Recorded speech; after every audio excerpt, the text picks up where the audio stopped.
Дами и господа, това е за всички, дето живеят с името на Лазар в устата. Специален поздрав за Лазар и неговата любима Ели от Кремиковци.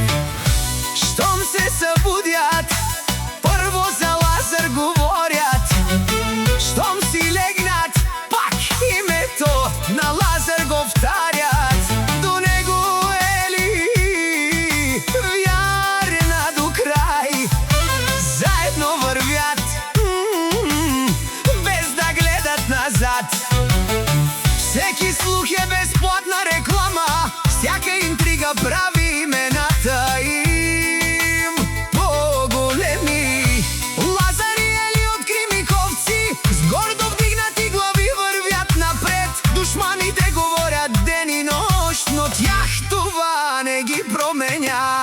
Лайте колкото искате, колкото повече мразите, толкова повече блестя. Заедно до край, винаги една сила. Едни говорят много, други правят история. Лазар оставя следа, Ели е до него, докато едни завиждат и клюкарстват. Лазар и Ели Кремиковци своето име от Кремиковци тръгва с достоинство. С уважение печелят хората, Кремиковци ги познава, приятелите ги уважават.